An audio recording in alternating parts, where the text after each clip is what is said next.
Halo semua, selamat datang di podcast Ada Apa di Palmerah. Sebuah podcast yang mengulas tentang pengembangan diri dan juga anak muda.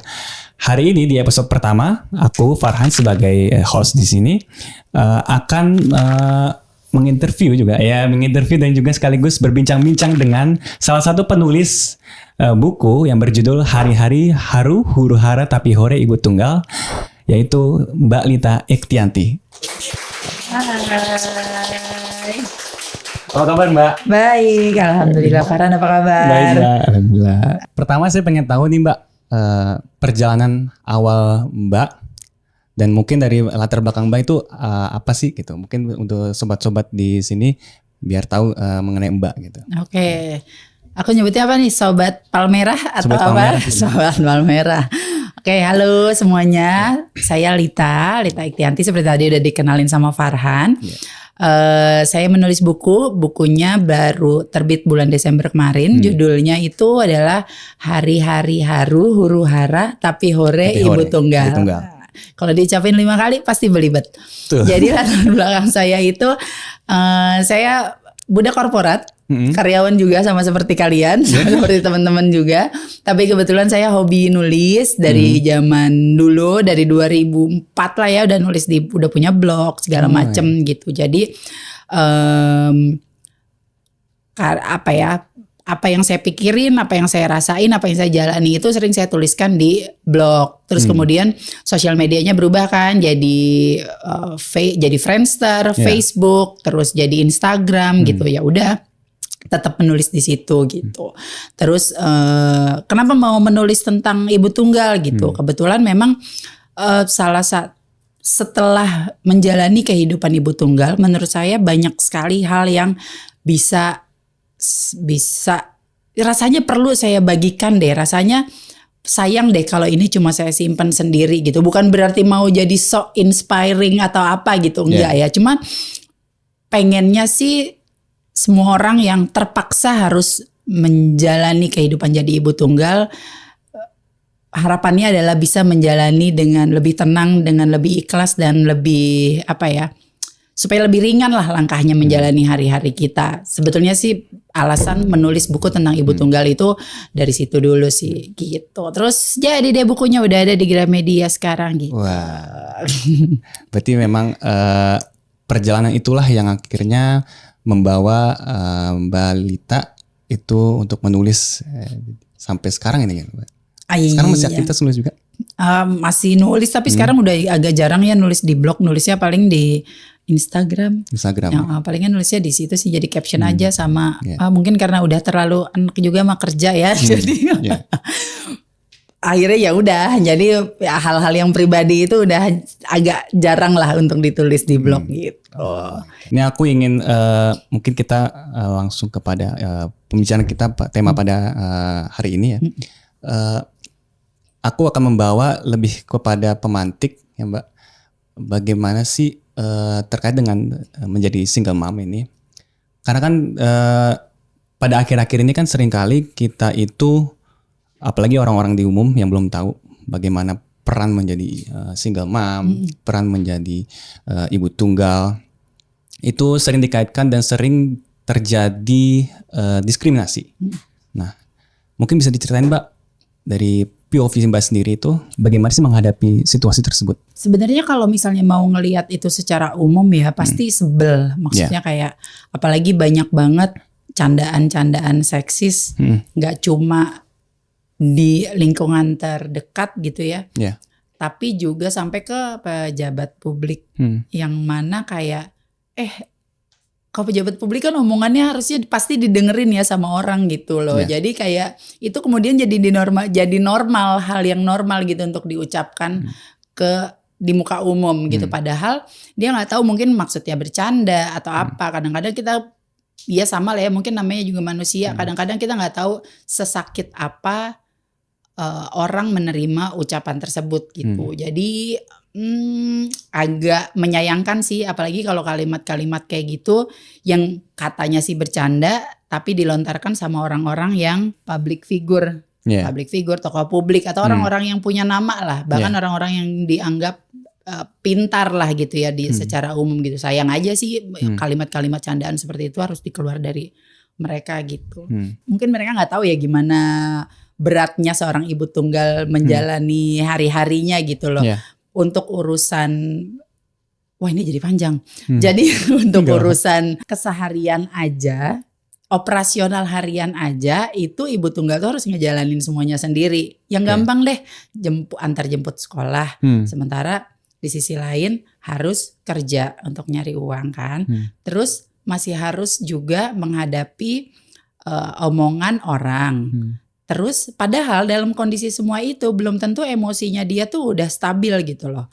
Siapa tahu ya ibu tunggal yang karena perceraian mungkin hatinya masih berdarah-darah, masih patah hati, atau ibu tunggal yang karena suaminya meninggal masih dalam kesedihan apa segala macam, tapi harus menghadapi begitu banyak tantangan dari eksternal, dia internalnya aja masih susah gitu loh. Ditambah lagi ada omongan-omongan yang bercanda tapi nggak lucu itu gitu. Jadi ya mudah-mudahan sih mereka nggak harus ngalamin apa yang ibu tunggal alamin ya gitu. Tapi itu berarti bebannya itu memang begitu sakit ya. Kira-kira mungkin aku lebih kepada ya beban pasti memang dirasakan setiap perempuan itu memang punya masing-masing perasaan yang sakit dan juga bagaimanapun mereka tidak mau sebegitukan gitu ya. Tapi ada nggak mungkin counternya yang mungkin bisa dari diri sendiri atau dari teman-teman mereka di sekelilingnya itu yang ngebantuin gitu? Kalau menurutku ya hal seperti ini nggak bisa dilawan sendiri gitu, nggak bisa di counter sendiri gitu. Memang harus kolektif gitu. Itu ada di buku aku itu, aku ada satu wawancara ngobrol sama Bu Nini. Bu Nini itu ketua Dewan Pers. Nah itu beliau yang memberikan aku insight mengenai hal itu. Lo sebel sama, kasarnya ya, lo sebel sama society yang memarginalkan ibu tunggal. Tapi gak bisa sendiri, aku teriak-teriak sendiri gitu. Gak akan berpengaruh apa-apa. Makanya harus kolektif gitu. Jadi kita gak bisa juga, misalnya nih cuma aku sama para ibu tunggal. Apakah nanti bisa kejadian? Apakah nanti bisa membantu kondisi melawan si society itu? Belum tentu bisa kan. Berarti kan kita harus mencari sekutu kasarnya, mencari elis lah gitu, supaya apa yang kami aspirasikan, yang kami suarakan itu bisa terjadi gitu. Itu sih palingan. Jadi memang nggak bisa sendiri, ya udah berteman lah dengan banyak orang gitu, mencari bercommunity lah, berkomunitas lah gitu. Jadi memang harus komunitas itu penting dan juga ada full support dari teman-teman dekat kita gitu ya. Nah terkadang juga ada beberapa orang, aku juga lihat beberapa berita khususnya laki-laki sih Mbak. Nah kadang-kadang laki-laki di sekitar, ya kan, ya mungkin bukan, ya nggak tahu ya, saya juga mungkin masih introspeksi ya. Laki-laki di rumah tangga, otomatis kan suami. Nah, suami itu kadang selalu mengekang istri. Ya, mungkin beberapa rumah tangga ada yang treatment istrinya seperti itu. Tapi seperti itu biasanya lazim nggak sih Mbak? Apa itu memang ya udah kodratnya laki gitu? Bicara tentang kodrat ya. Kodrat pasti ada persepsinya kan. Kadang-kadang kita suka bilang udahlah, mungkin teman-teman di sini juga suka pada dengar ya, kodratnya perempuan itu kan sumur, dapur dan kasur gitu kan. Padahal kalau misalnya kita kebetulan dulu rajin membaca mengenai feminisme juga, jadi kayak sebetulnya kodrat perempuan itu kan cuma satu, yaitu tubuhnya sendiri, tubuhnya yang punya rahim, sehingga dia bisa hamil, dia bisa dia menyusui, dia jadi rumah lah buat manusia yang akan lahir selanjutnya gitu. Itu kodratnya perempuan. Lain-lainnya itu kemudian menjadi apa ya? Beban sama tanggung jawab itu beda tipis kadang-kadang, tergantung mindset masing-masing ya. Lain-lainnya akhirnya menjadi tanggung jawab si perempuan itu, yang seharusnya ketika sudah menikah hubungannya menjadi partnership kan, bukan struktur organisasi laki di atas perempuan di bawah, tapi namanya juga relationship. Namanya relationship berrelasi lah, setara harusnya gitu. Jadi apa yang dilakukan, ada satu, ini sorry kalau ngobrolnya agak lompat-lompat, ada satu orang sahabat saya, ada satu orang teman saya laki-laki, itu menurut saya dia pernah ngomong kayak gini, itu keren banget. Apa sih yang gue nggak bisa? Mandiin gue bisa, ngasih makan anak gue bisa, nyekolah ngajarin belajar gue bisa. Yang nggak bisa tuh cuman hamil sama nyusuin, lainnya gue bisa. Jadi sama hubungannya gitu. Menurutku kita perlu banyak laki-laki yang seperti itu sih, yang menganggap bahwa pernikahan atau apapun itu ya adalah sebuah relasi yang setara antara perempuan sama laki-laki gitu. Mungkin ke pengetahuan dari setiap laki-laki itu memang harus dididik dengan baik dan juga belajar, saling belajar, saling saling setara lah. Karena kan dalam rumah tangga pasti butuh belajar ya Mbak. Betul. Benar. Aku nambahin sedikit. Makanya kadang-kadang kita dari kecil yang perempuan itu diajarinnya, ayo perempuan harus bisa masak, perempuan harus bisa beberes, perempuan harus bisa ketika bapaknya pulang dari kantor gitu ya. Anaknya yang perempuan yang menyediakan teh, menyediakan makan apa segala macam. Sementara yang nggak banyak anak laki-laki yang diajarin hal seperti itu gitu, sehingga ya udah jadi terbiasa akhirnya turun temurun lah ya, temurun akhirnya seperti itu. Jadi ya udah sampai mereka, unless si laki-lakinya ini atau lingkungannya atau apapun itu bisa mengubah pandangan, baru mungkin bisa terjadi kesetaraan. Tapi karena dari kecil ya yang udah terjadi seperti itu ya begitulah. Udah jadi sulit untuk dicekoki lagi gitu saya. Makanya. Walaupun ada ya, masih banyak kok laki-laki yang yang mengakui bukan mengakui ya, yang memang menganggap relationship itu adalah kesetaraan, masih banyak kok gitu. Masih banyak, aku juga ya kenal banyak lah orang yang seperti itu gitu. Tapi ya. Nah, kalau misalnya kita merujuk atau misalnya balik ke yang misalnya terkait dengan single mom, itu kan kita kan nggak pernah tahu ya misalnya apakah laki-laki ini itu memahami kita. Ini aku profil sebagai perempuan, ya kan? Nah, cara memahami itu gimana Mbak?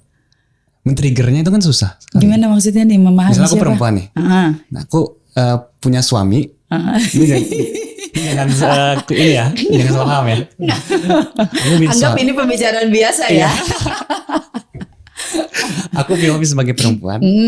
Nah, ketika aku punya suami yang notabene-nya itu tipenya yang kayak tadi, konstruktif, pemikiran ekstremis segala macam, terlalu mengekang. Nah, untuk memahami itu bagaimana agar supaya kita punya rumah tangga yang lebih baik. Ya, ini kan salah nanya, rumah tangga aku nggak berhasil kan? Mungkin dari cerita-cerita Mbak gitu. Cerita dari teman-teman Mbak. Ya, idealnya gimana gitu. Oke, dalam dunia yang ideal itu sebenarnya seperti yang tadi aku bilang sih, harusnya setara ya antara laki-laki sama perempuan. Sama sebenarnya yang aku pelajari dari kegagalanku, gue ngomongin kegagalan berumah tangga tapi ketawa-tawa nggak cocok. Sudah damai ya? Udah berdamai dengan keadaan. Jadi maksudnya belajar dari kesalahan yang pernah aku jalani ya, yang maksudnya itu aku nggak akan bilang ini salah yang laki-laki.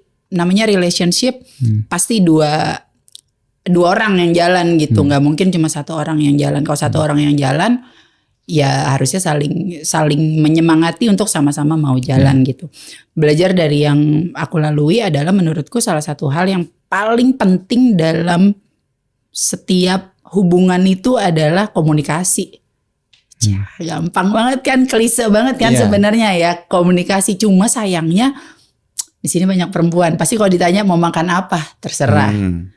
Mau pergi kemana kita weekend, terserah deh, ikut aja gitu. Tapi ketika dibilang sate yuk, makan sate yuk. Aduh, kemarin tuh baru makan gado-gado, kacang-kacangan juga. Ya udah makan soto.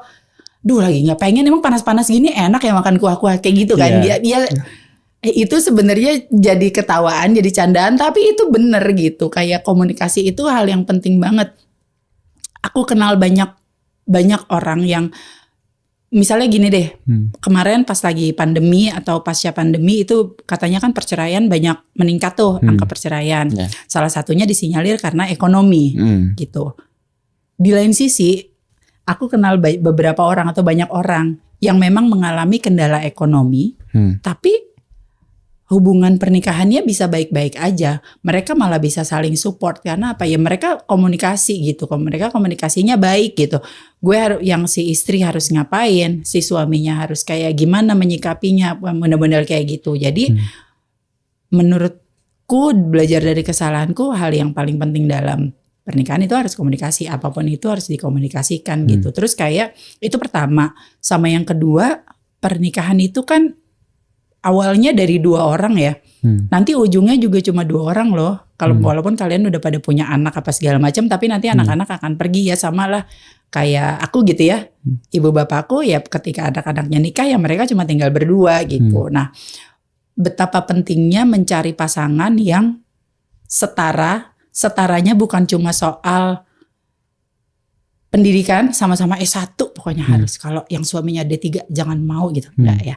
Jadi setaranya bukan cuma soal pendidikan, bukan cuma soal harta, bukan cuma soal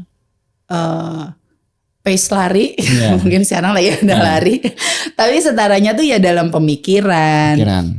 Dalam memandang kehidupan, value hidupnya gitu. Menurutku itu harus setara sih.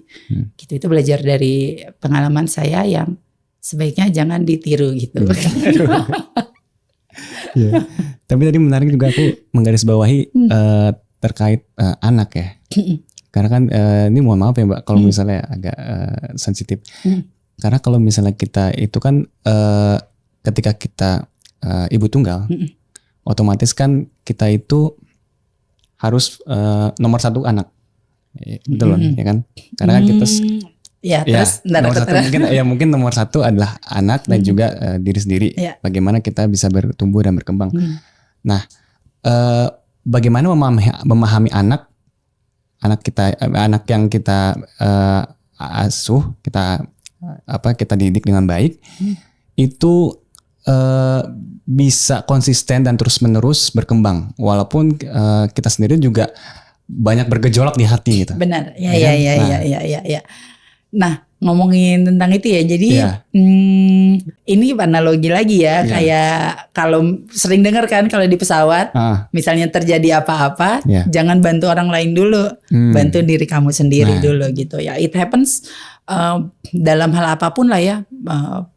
Ketika jadi ibu tunggal, baik dari perceraian ataupun suaminya meninggal gitu ya, yang harus lo selamatin adalah ya diri lo sendiri dulu. Gimana lo bisa nyelamatin orang lain sementara lo aja masih berdarah-darah gitu. Nah, kalau dari pengalamanku ya, aku kayak kebetulan ditulis juga di buku, kayak misalnya aku akan menikmati masa-masa nggak jelasnya perasaan itulah, emosinya lagi naik turun apa segala macam, aku coba nikmati dulu, tapi juga nggak boleh kelamaan. Jadi kayak ngeset deadline buat diri sendiri. Oh nggak bisa nih, gue udah kelamaan nih kayak gini nih. Jadi ayo balik lagi gitu. Nah itu gimana ngasih pemahaman ke anak? Sebenarnya dimulai dari, nggak bisa kita mulai dari saat itu aja ya. Jadi buat teman-teman yang belum punya anak atau mungkin yang anaknya masih kecil, ada baiknya jangan menganggap anak itu adalah cuma anak-anak dia yang belum ngerti. Jadi memang harus diajak ngobrol sih. Kedekatan kita itu, kedekatan orang tua sama anak itu emang harus dipupuknya dari awal banget gitu. Lebih awal lebih baik gitu. Agak susah kalau, bukan agak susah sih, mungkin ada juga yang bisa akhirnya dekat sama orang tuanya ketika dewasa, itu bisa juga. Cuman dalam ceritaku kebetulan aku memang dekat sama anakku dari, kok dekat sama anakku dari kecil ya, memang udah deket ya gitu secara di anak gua gitu. Kebetulan juga dulu bahkan sebelum berpisah juga memang kami banyak beraktivitasnya tuh hanya berdua gitu. Jadi udah terbiasa mandiri lah.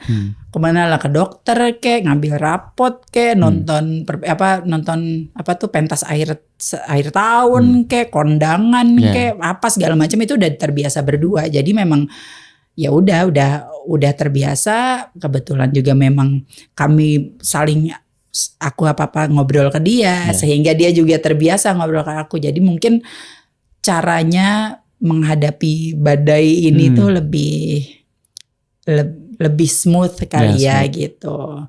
Dan ngerasa juga kayak pasti ya walaupun tetap ada masalah, tapi kita ngerasanya lebih kepada oh ya udahlah gitu, kita jalanin aja gitu, tetap happy gitu ya. Iya, istilahnya satu tantangan bisa teratasi lah ya, gitu. Nggak ada, bukan nggak ada, pasti ada lah tantangannya ya ke anak. Tapi seenggaknya nggak yang heboh-heboh banget lah. Gitu. Nah itu penting sih untuk memberikan pengertian kepada anak ya, supaya walaupun kita di tengah-tengah huru hara, tadi kan itu kan berhubungan dengan judulnya, tengah huru hara rumah tangga, tapi kita tetap happy gitu kan. Nah itu masuk juga ke bukunya itu kan, judulnya itu adalah huru hara. Nah itu ayo ulangi. Hari-hari huru hara, hari-hari huru hara, tapi hore. Sebenarnya itu menggambarkan perjalanan kan, ketika jadi ibu tunggal itu hari-harinya tuh pasti haru dulu tuh, pasti sedih dulu deh ketika apakah itu sedihnya setelah bercerai atau sebelum bercerai. Misalnya ada yang amit-amit, ada yang suaminya selingkuh lah, ada yang apalah gitu, KDRT lah atau apa gitu. Itu pasti kan haru dulu yang pertama. Abis haru pasti ada huru haranya. Huru haranya apa ya? Pasti ada berantemnya, ada ribet-ribet di pengadilannya, ada macam-macam deh. Abis itu ya, tapi jangan lupa horenya ini. Horenya itu ya ketika kita udah berdamai dengan keadaan, Anda bisa ngetawain kondisi masa lalu seperti saya. Gitu. Atau mungkin ada teman-teman yang udah menikah lagi gitu, kayak gitu. Jadi ya udah move on lah. Gitu. Nah itu menarik tadi yang terkait dengan horenya.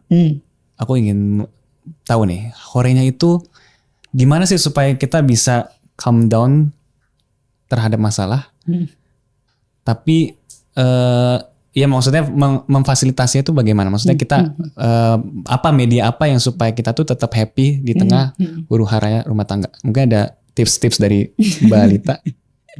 Huru hara pasca rumah tangga kali. Kita bisa melakukan aktivitas apa gitu? Lari pagi gitu. Lari di GBK gitu. Nah, ternyata setiap orang tuh punya katarsis masing-masing gitu. Ada yang katarsisnya jadi rajin beribadah, alhamdulillah. Ada yang katarsisnya malah clubbing mungkin, ya kan. Ada yang katarsisnya olahraga gitu. Ya kalau menurutku sih, ya versi Mbak Lita sendiri apa? Aku olahraga sama nulis. Jadi kalau misalnya iseng ngelihat blog aku sekarang, nanti aku bisikin linknya. Ketika kamu ngelihat per tahun nih ya, di tahun atau di bulan tertentu, kalau tulisannya banyak, itu berarti lagi banyak masalah. Oh gitu. Aku baru nyadar sekarang, aku juga baru ngeh gitu pas lagi ditulis lagi. Oh ini pas gue lagi mengalami ini. Oh ini gue pas kayak gini. Jadi ketika dimulai ketika tulisannya banyak, itu berarti lagi banyak masalah katarsis. Gue ke situ gitu. Itu satu, setiap orang pasti punya katarsis masing-masing. Sama yang kedua sebenarnya support system sih. Support system itu penting banget gitu. Alhamdulillahnya aku punya orang tua yang sangat yang menerima kembali anaknya lah. Enggak yang diomelin, enggak yang dijauhin, malah ya udah dirangkul. Terus aku ada kakak juga yang sangat suportif gitu. Teman-teman juga banyak yang suportif. Jadi alhamdulillah bisa melaluinya dengan berat, tapi nggak berat-berat banget gitu. Lumayan lah, ada yang kalau mobil mogok mah lumayan ada yang bantuin dorong gitu. Pasti. Gitu sih. Itu berarti tadi katarsis, semua orang punya katarsis masing-masing, sama support system sih. Oh, support system gitu. Dan nulis ya juga ya. Iya. Apakah yang kayak misalnya zaman-zaman sekarang tuh kan sering banget nulis journaling. Apa gitu itu juga efektif? Mungkin buat beberapa orang mungkin efektif kali ya. Efektif ya. Soalnya kan ada cerita satu temanku, dia ibu tunggal juga. Tapi dia ditinggal sama suaminya berpulang. Dia ke psikolog. Terus kemudian salah satu PR dari psikolognya itu adalah menulis nulis perasaannya setiap hari, nulis apa itu kan sebenarnya sama kayak journaling ya. Iya. Gitu, latihannya dari situ. Jadi kayak menuangkan apa yang dia pikirin saat itu apa segala macem gitu. Itu ya disarankan sama psikolog seperti itu, berarti harusnya it helps ya. Iya. Gitu. Oh, jadi itu salah satu tips yang supaya kita lebih dapat menerima apapun permasalahan ya, ya terutama permasalahan rumah tangga dan lain-lain ya. Nggak cuma permasalahan rumah tangga, tapi juga permasalahan hidup, permasalahan apa ya. Nah itu salah satunya adalah menulis. Iya, Nah, iya. Mungkin bisa dicoba juga buat dede-dede di sini, ya kan? Lagi stres sama bosnya gitu, tulis aja asal jangan ketahuan. nanti dilihat lagi, tinggal dilihat lagi. Iya, nanti yang ada stres, tambah stres kalau ketahuan. Menarik. Ya mungkin aku akan balik ke stigma. Ya, lagi-lagi stigma terkait ibu tunggal ya. Aku tidak ingin memakai diksi janda karena itu janda sensitif sekali kan. Nah, ya mungkin beberapa orang memakai kata istilah janda itu. Tapi sebenarnya kalau menurut Mbak sendiri bagaimana pandangan terkait itu? Apa Sebenarnya sah saja wajar? Emang janda ya duda Ya, janda duda ya janda. kan, emang itu kan Ya. bahasa Indonesianya yang Betul. tepat itu kan sebenarnya. Cuma mungkin yang kemudian kata janda itu menjadi sensitif adalah kesepakatan lingkungan ketika mendengar kata janda. Ya. Kayak misalnya teman-teman di sini aku sebut kata duda, apa yang ada di pikiran teman-teman? Apa yang ada di pikiran Farhan? Duda. Nah. Seorang laki-laki yang menjadi single parent dalam rumah tangganya, mengawasi anak-anak, memberikan kasih sayang segala macam, merawat dirinya gitu. Keren gitu kan pasti kan. Tapi coba misalnya kata janda, apa yang terbayang di pikiran teman-teman? Atau kamu apa coba? Waduh, kalau aku sendiri, aku Coba. terlalu feminis. Ya udah jangan kamu, ayo coba yang cewek. Apa coba kalau dengar kata janda gitu? Kebanyakan pasti akan nganggapnya tuh ganjen, bener gak? Iya. Di dalam cerita-cerita komedi, kayak cerita horor, kayak cerita-cerita zaman dulu atau bahkan cerita saat ini gitu ya. Ya masih banyak lah komodifikasi janda dalam cerita tersebut gitu. Misalnya nggak usah susah deh. Misalnya ada kasus artis gitu ya. Aduh, ada satu artis aku nggak usah nyebut namanya. Tapi pokoknya komen.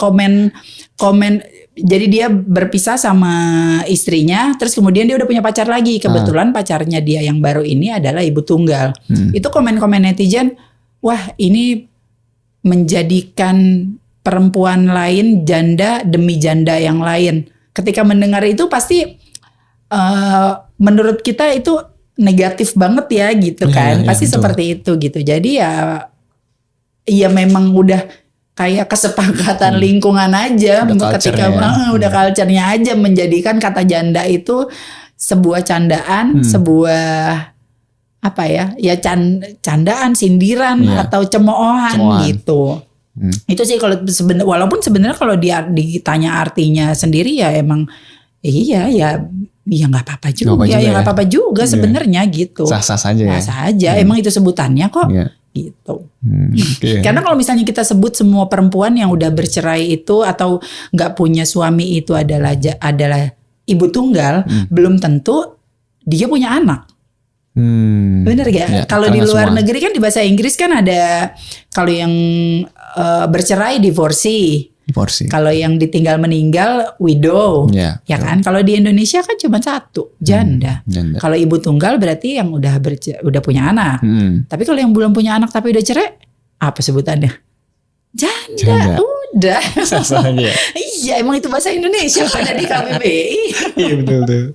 Cuma tinggal penggunaan nama ketika orang mendengar aja sih, respons orang yang mendengar mungkin ya karena bertahun-tahun bertahun-tahun mendengarnya kalimat kata janda itu jadi hal yang ya itu cemoohan. Jadi ya udah sampai sekarang kebentuknya seperti itu gitu. Ya karena sering banget dianggap remeh sih. Kalau di akhir-akhir ini aku lihat ada public figure, ada pejabat yang bilang kayak gitu. Nah itu juga aku buat miris karena juga aku sendiri kan karena punya pemikiran sendiri ya terkait perempuan ya bagaimana memandangnya yang itu. Kalau misalnya dia sedikit aja diskriminasi sendiri itu ya juga jadi miris gitu, jangan dan nggak tega. Nah itu yang beberapa anak muda dan juga beberapa orang ya laki-laki itu yang sedikit memiliki pemahaman terkait hal itu gitu. Nah, kalau Mbak sendiri itu memandangnya bagaimana? Kalau misalnya laki-laki yang belum punya pengetahuan juga belum punya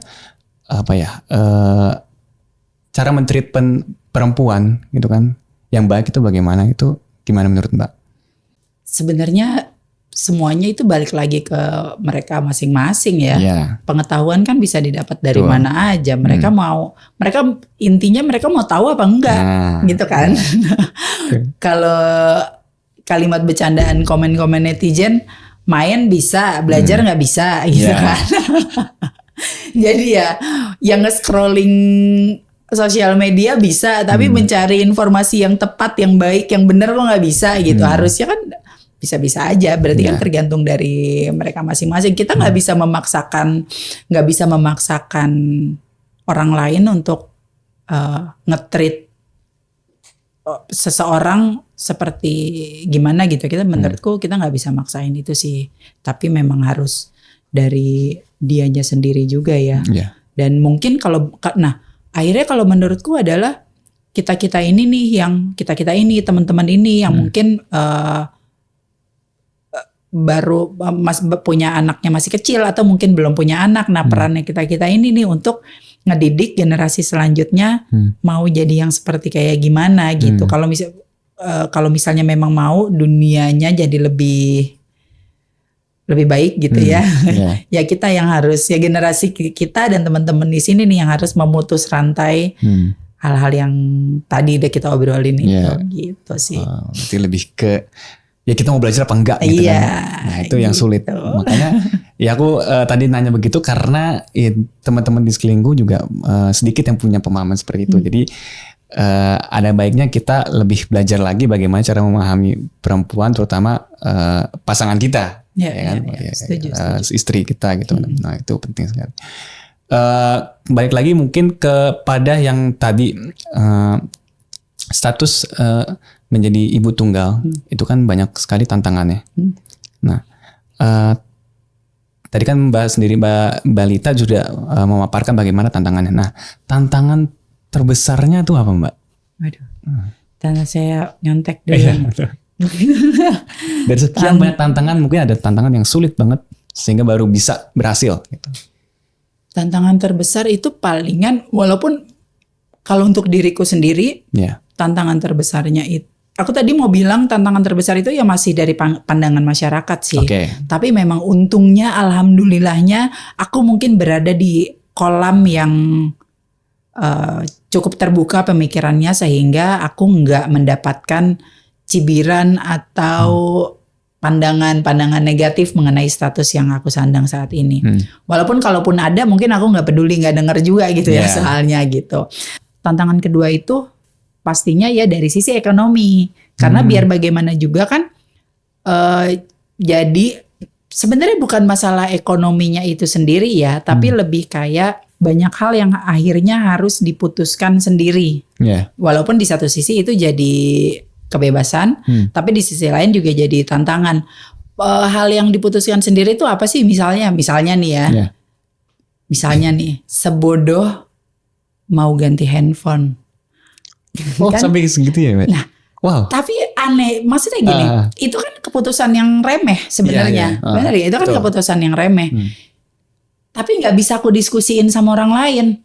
Misalnya aku diskusiin sama sahabatku gitu ya. Misalnya sama temen. Bisa jadi dia menganggapnya ya elah ganti handphone doang lu pakai ngomong-ngomong sama gue, bisa jadi seperti itu. Tapi justru kalau keputusan-keputusan yang penting, misalnya beli rumah, beli mobil, itu malah bisa didiskusikan karena itu kan keputusan besar ya. Ngerti gak? Jadi maksudnya hal-hal penting itu malah aku bisa diskusiin sama orang lain karena itu memang penting. Tapi butuh pendapat juga kan.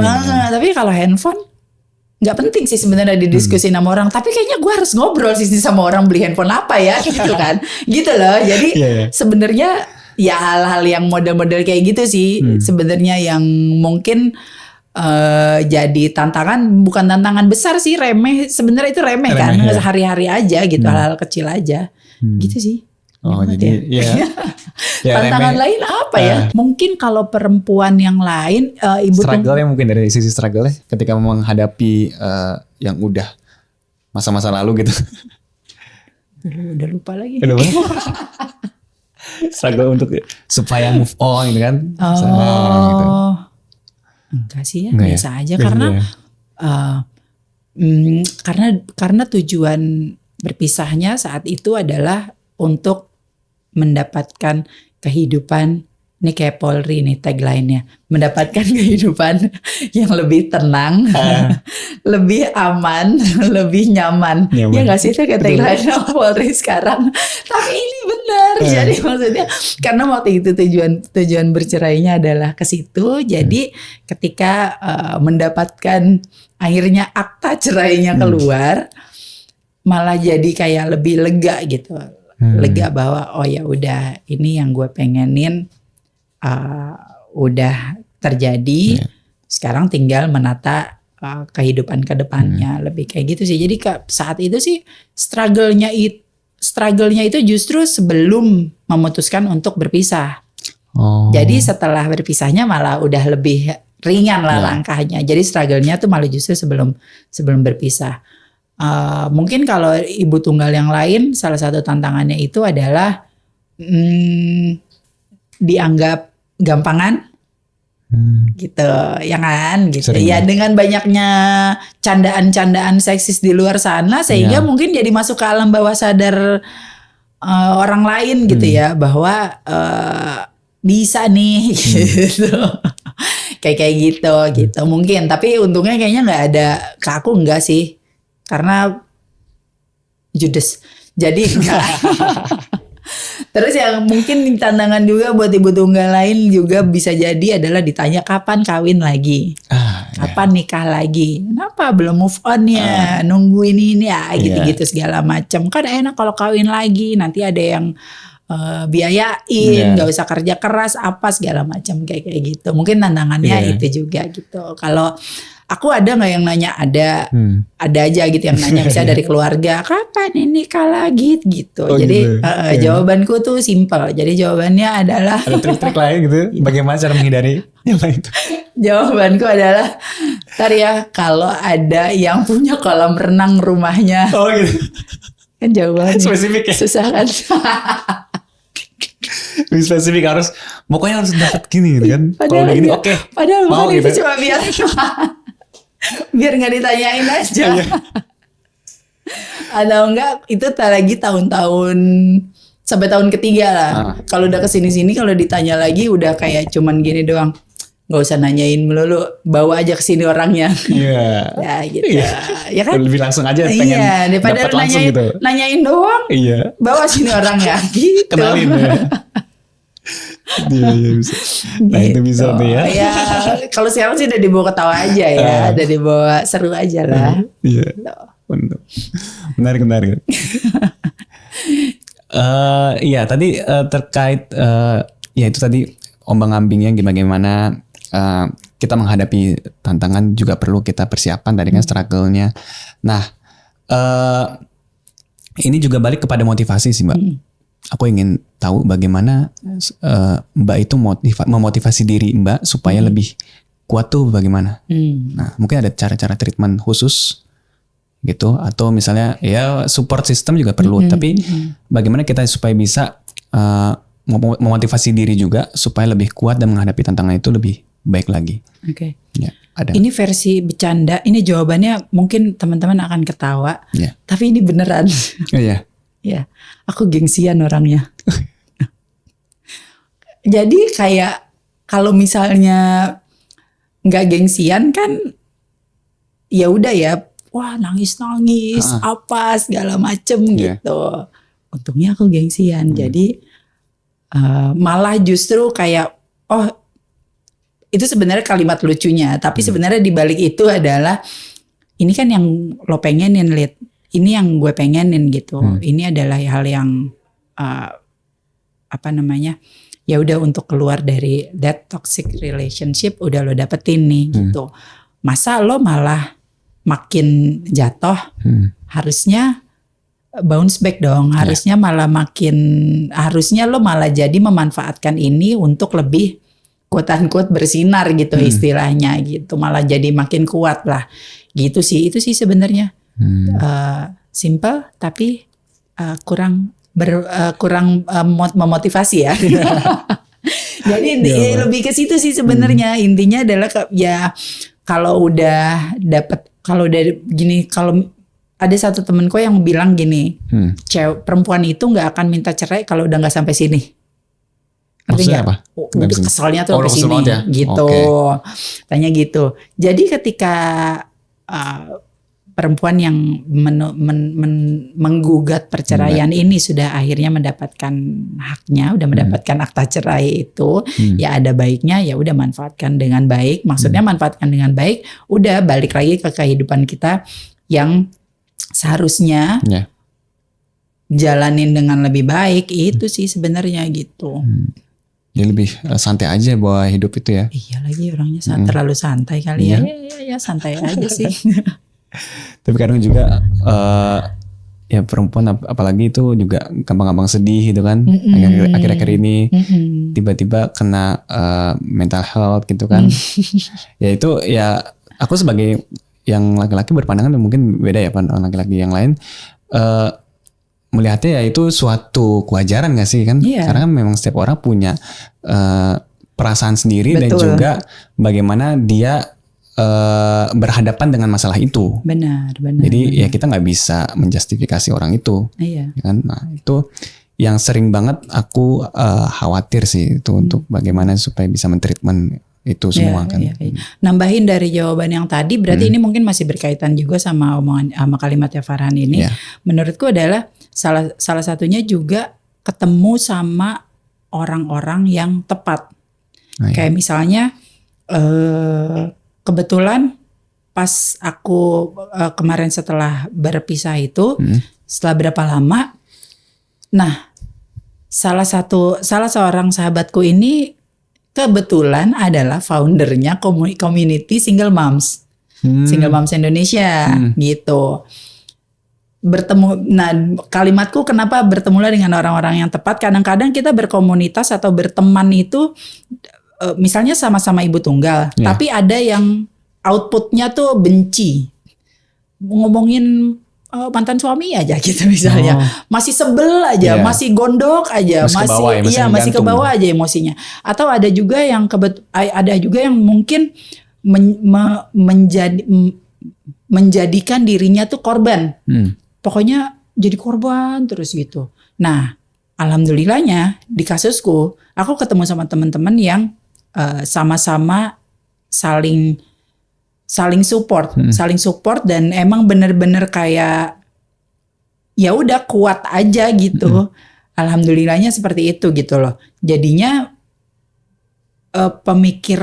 jadinya kesehatan mentalnya, pemikirannya setelah berpisah itu enggak jadi negatif gitu. Malah ya udah jadi lebih kuat, jadi lebih ikhlas jalanin hidup, jadi kayak gitu aja sih. Jadi memang ketemu sama teman-teman sesama ibu tunggal, maksudnya punya temen yang gak ibu tunggal pun ya gak apa-apa ya, masa jadi gak temenan. Cuma pasti kan akan beda ceritanya ketika kita bercerita ke sesama ibu tunggal. Nah ketemu bertemanlah sama ibu tunggal, sama sesama ibu tunggal yang tepat. Jangan, ya bebas sih, jangan mau yang kayak gimana. Tapi kalau menurutku ada baiknya bertemulah dengan sesama ibu tunggal yang tepat gitu loh, yang memang positive vibes, mungkin yang saling menguatkan, yang memang suportif, yang memang ya positif lah kehidupannya gitu, nggak kebawa-bawa ke hal-hal negatif gitu. Jadi sih memilih teman yang tepat itu juga penting ya, karena juga kadang-kadang ya ini mungkin aku juga bertanya juga kepada Mbak, pernah nggak dapat teman yang ini di luar konteks ya, maaf ya. Dapat teman yang kita cerita ke dia, apapun kita ceritain nih, mereka tangkap dengan baik gitu kan, seolah di depan kita tuh baik banget gitu. Tapi di belakang ngomongin. Iya. Nanti gimana Mbak? Pernah nggak ya? Aduh, aku orangnya nggak pedulian sih. Iya, jadi mau diomongin di belakang juga bodo amat. Aku nggak peduli beneran deh. Nggak pernah kepikiran. Gak pernah ya? Ini dari cerita-cerita teman-teman Mbak ada gak? Mungkin pernah kali ya. Ada ya? Tapi gak apa-apa, udah biarin aja Nggak lah, apa ya? udah. Udah kan, udah kita tahu nih, nggak bisa dipercaya berarti dia. Ya udah jangan cerita lagi, udah itu aja. Sama satu tips aku buat kamu anak muda dan kalian anak muda, jangan cerita semua hal ke satu orang. Cerita itu kita kayak investasi. Iya. Put your egg on different basket ya. Yeah. Gitu. Jadi taruh ceritanya di orang-orang yang berbeda. Masing-masing, ya. Aku cerita sama Farhan soal karir. Aku cerita sama Kayoke misalnya tentang kehidupan. Yeah. Cerita sama siapa curhatnya tentang keluarga. Jadi biar kalau di blackmail nggak dari dia doang. Iya. Jadi kalau bocor rahasia kita, dia cuma ini doang, Iya, yang bagian ini masih nggak ada tahu, lagi masih ada rahasia lagi yang lainnya. tahu, yang lain gitu. Tips aja tuh, Iya, betul. jangan percaya sama satu orang udah. Maka itulah harus kita dapat teman yang tepat. Iya, Ya kan? betul. Benar-benar tepat bukan dari luar aja, tapi dari dalam juga harus tepat. Benar. Karena kan dari luar aja kita kelihatan lihat nih orang, wah ini tepat nih, bagus nih. Dia selalu respon apa yang aku ceritain, tapi kan di dalamnya wah ada udang di balik batu kan. Gitu. Kenapa sedang mengalami ya? Iya, kadang-kadang. Sabar ya Genzi. Iya benar. Ya tadi itu terkait bagaimana kita memilih teman yang tepat ya. Itu sangat penting banget. Dan juga kita juga perlu tadi yang aku nih ulas sedikit pembahasan Mbak tadi ya, bagaimana kita memilih teman yang tepat, bagaimana kita mencoba untuk bisa lebih enjoy dalam menjalani hidup dan juga berpasrah apa yang kita bisa dikatakan pasrah ya Mbak ya. Pasrah terhadap apa yang kita alami, huru hara apapun, mau itu kehidupan, nggak cuma rumah tangga ya, tapi kehidupan rumah, kehidupan pribadi, kehidupan di lingkungan sekitar itu juga penting. Dan juga tadi kulas juga ada bagaimana kita bisa berdamai, itu kan berdamai dan melewati situasi apapun, ya kan, lewat teman, dan juga lewat support system yang paling penting itu. Itu sangat menarik sekali untuk hari ini, ya Mbak. Masa sih? Aku juga jadi boleh terus terang nih kalau misalnya aku juga jadi lebih tahu gitu bagaimana dari perspektif perempuan dalam menghadapi huru hara dalam rumah tangga ya, seperti bukunya Balita ya. Aku namain mungkin juga salah satu stigma yang sering dipandang mengenai ibu tunggal atau mengenai janda itu adalah struggle kehidupannya. Ya, yang tadi struggle. Pasti susah banget nih, ribet banget apa segala macam. Ya satu sisi betul. Ya. Tapi teman-temanku yang ibu tunggal banyak banget loh yang keren-keren. Bener, yang emang mereka secara posisi di kantor bagus, mereka punya bisnis yang bagus, mereka ada yang udah bisa benar-benar menikmati hidup, anaknya udah lulus kuliah, udah kerja, dia bisnisnya berjalan dengan baik, kerjanya jalan-jalan terus kayak gitu, itu banyak. Jadi maksudnya iya memang masih banyak ibu tunggal yang